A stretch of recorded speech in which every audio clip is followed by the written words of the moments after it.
Hey there, I'm Chris Panek, Certified Public Accountant, Certified Coach, and the host of the Mastering Your Small Business Finances podcast. And I want to welcome you to this new series that I'm doing on this podcast.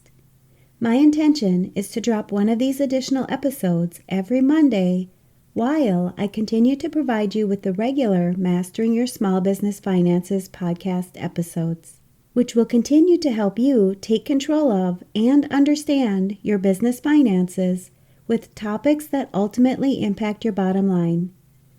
I have many business owners, accountants, and other high-stress professionals who listen to this podcast, and I want to get more help out there for individuals like you when it comes to mastering your mindset.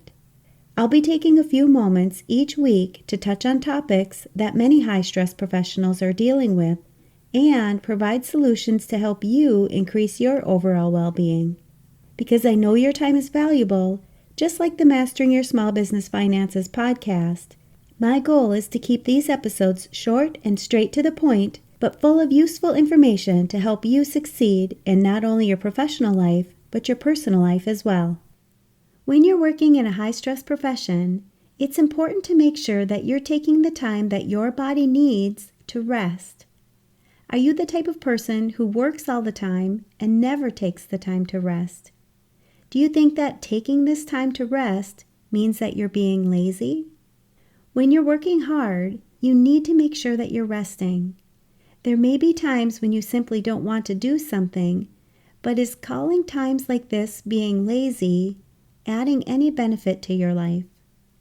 Where you'll see the benefit is when you're able to take care of yourself by resting even when you're working hard. Let's dive in. Since they have high-stress professions, many of the clients that I work with are concerned with being called lazy or seen as lazy people. They often don't take the time that they need to rest their bodies when they should.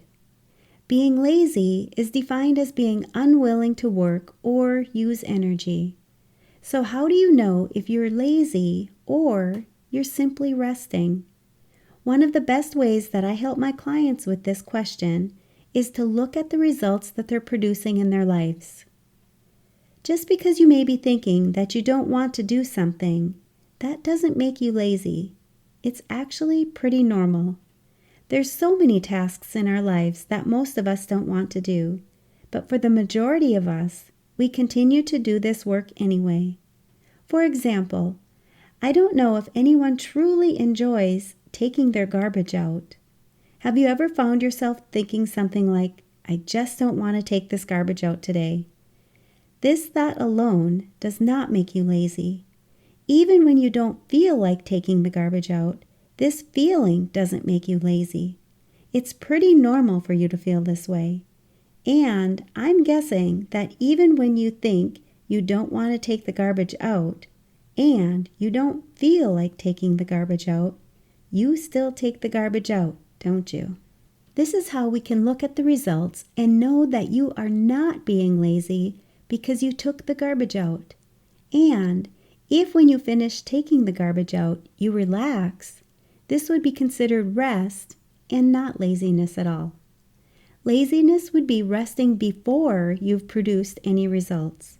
It's actually a form of procrastinating. If you'd like to continue listening to the rest of this podcast, I invite you to sign up for my free private podcast, where I do a deeper dive into this topic on the Mastering Your Mindset Moments podcast for high-stress professionals. When you're busy working in a high-stress profession, it's often hard to accomplish what you truly want in your life. This private podcast offers solutions that you can immediately apply to your life so that you can not only achieve your goals, but increase your sense of purpose, satisfaction, and lead a more fulfilling and enjoyable life. You can sign up at financialadventure.com/private to hear about the solutions that I provide on this topic. I'll post links to this and other valuable resources for business owners, accountants, and other high-stress professionals where you're listening to this podcast.